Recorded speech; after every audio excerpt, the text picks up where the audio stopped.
இன்றே டவுன்லோட் செய்து உங்கள் ஃபேவரட் ஷோக்களை என்ஜாய் பண்ணுங்க.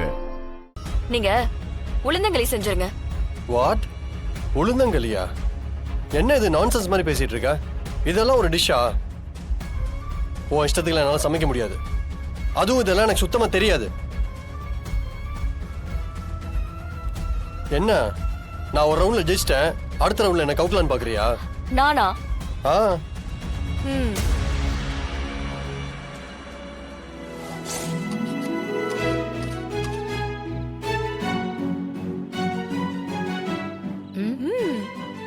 ஜனமா, ரொம்ப டேஸ்டா இருக்கு.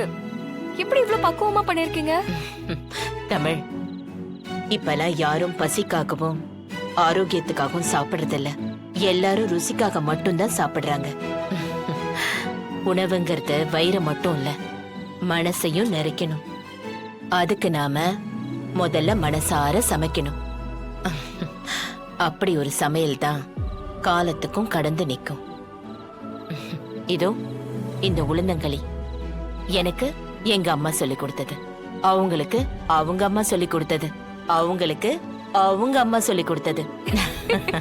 இப்படி காலங்காலமா இந்த உணவை நம்ம கடத்திட்டு இருக்கோம். இது உணவு மட்டும் இல்ல, ஆரோக்கியத்தோட சேர்ந்த நம்மளோட பாரம்பரியம்.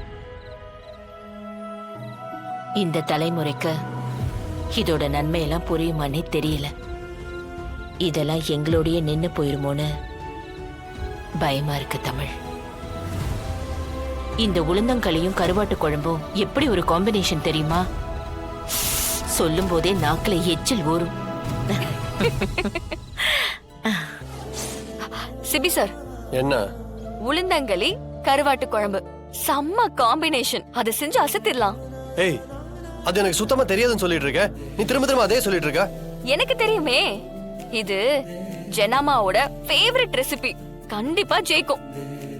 தமிழ், இது நம்ம கம்பெனியோட மரியாதையை காப்பாத்துற போட்டி. விளையாடாத. உங்களை விட எனக்கு பொறுப்பு அதிகம் சிபி சார். நான் தோக்க விட மாட்டேன் உங்களை. வாங்க தமிழ். போங்க. என்ன ஜனகம்பால் பேரன் பாரம்பரிய உணவுன்னு சொன்னதும் ஆளைய காணோம். போட்டியிலிருந்து ஓட போறானோ?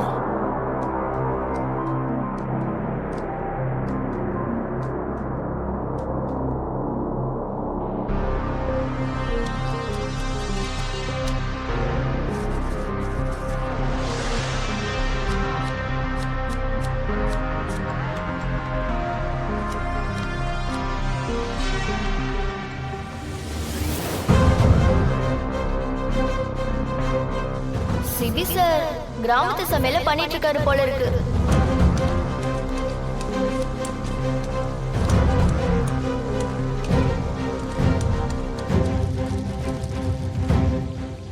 கௌதம் சாரும் அதே மாதிரி தான் ப்ரிப்பேர் பண்ணிட்டு இருக்காரு.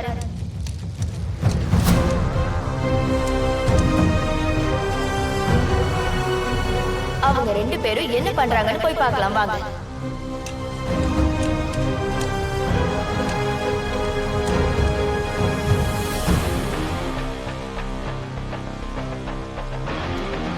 இது எல்லாத்துக்கும் காரணம் தமிழ் தான்.